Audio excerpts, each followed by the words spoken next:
টাইগাররা যখন ঘুরে দাঁড়ায় তখন সব কিছু বরবাদ হয়ে যায়। আমাদের বাংলাদেশের one and only Shakib Khan দেখলাম যে ফেসবুকে এই পোস্টটা করছে যে টাইগাররা ঘুরে দাঁড়াইলে সব কিছু বরবাদ হয়ে যায়। ভাইয়া একে বিপিএল এর প্রমোশন করে দিল, দ্বিতীয়ত ভাইয়া নিজের বরবাদের প্রমোশন করে দিল, 2 in 1। ভাইয়া কিন্তু দারুণ একটা পোস্ট করছে। কত হইলো যে ভাইয়া লিটন দাসের উপরে আজ যা কোন বুথটা মানে বর করছিল। আমার কাছে মনে হয় যে চ্যাম্পিয়ন্স ট্রফি থেকে বাদ করে দেওয়া, তার দলে জায়গা না দেওয়ার কারণে তার মনের ভিতরে যে একটা ক্ষোভ, যে একটা জিদ রাগ কাজ করছে, ওইটার একটা প্রতিফলন, ওইটার একটা বহিঃপ্রকাশ। আজকে ইনিংসে তার 125টা রান, 9টা ছক্কা 10টা চার, অর্থাৎ 94টা রান তার শুধুমাত্র বাউন্ডারি থেকে আসছে। এই যে তার এই লিটন দাসের খেলা কিন্তু ব্যক্তিগতভাবে যখন তার খেলা সে ছন্দে থাকে আসলে কিন্তু সুন্দর। তার স্ট্রোকের জন্য, তার যে ব্যাটে বলে যে একটা ভালো একটা হিট হয়, ভালো একটা টাচ হয়, এটার জন্য। কিন্তু হাতে তো স্কোপ করতে যাই সত্যি আর হুনমারাটা খাই যায় গই। যাক, এভাবে কামব্যাক করে আসাটা আসলে জীবনে একটা সফলতা।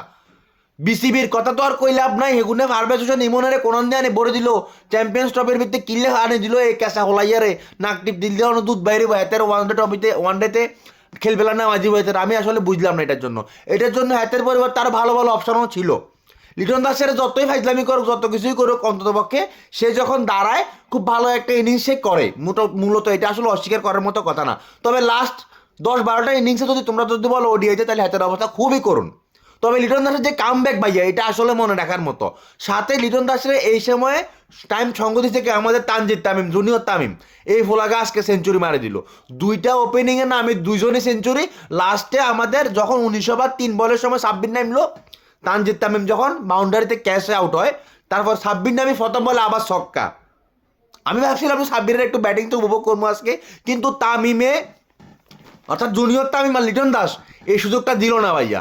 মানে শুধুমাত্র মায়ের উপর রাখি একদম রাজশাহীরে তো একদম মোটামুটি রাজহাঁসের মতো কাটি কুটি বুনা করে সুন্দর করে কথা আজকে আমরা রাজহাঁস দিয়ে আজকে আমরা আমাদের ডিনার শেষ করব।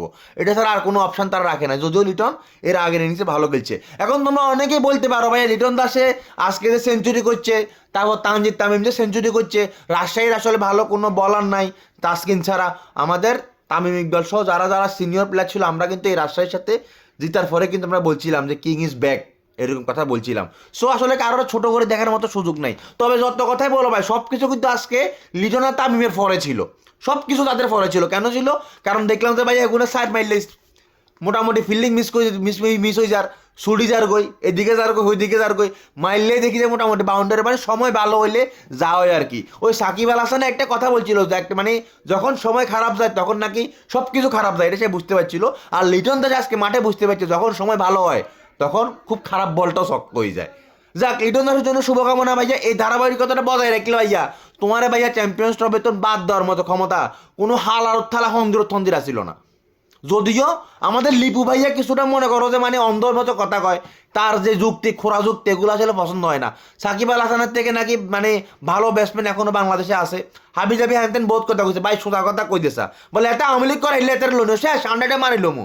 এত খোরা যুক্তি দেওয়ার দরকার নাই তো, সোজা কথা ডিরেক্ট কথা কইবি। ডরাস কিলা ডিরেক্ট কথা কইতে, ডাইরেক্ট বলে হ্যাঁ আওয়ামী লীগ করছে, হাতে ল্যান্ডার লইতে না, হাতে রইলে দেশের উপর থেকে একটা প্রেশার আসবো, দেশের জনগণ থেকে একটা প্রেশার আসবে, সরকার থেকে একটা প্রেশার আসবে, শেষ আন্ডারটা মানিল মতো খাইলে খোরা যুক্তি দেশ বেটা। তবে লিটন দাসের এই ইনিংসটা যদি আরও আগে খেলতো, বিপিএল এর প্রথম থেকে খেলতো, তাইলে লিটন দাসের চ্যাম্পিয়ন্স ট্রফি থেকে বাদ দেওয়ার কোনো সুযোগ ছিল না। আর আরেকটা কথা হলো যে চ্যাম্পিয়ন্স ট্রফির এই স্কোয়াডটা হাতের যদি বাদ দেওয়ার নিয়তি থাকতো ভাইয়া, তোরা বিপিএল শুরুর থেকে ভাইয়া তার স্কোয়াডটা ঘোষণা করে দিতি। এরপরে দেখতে ভাই তোর প্রতি ম্যাচে খালি মায়ের।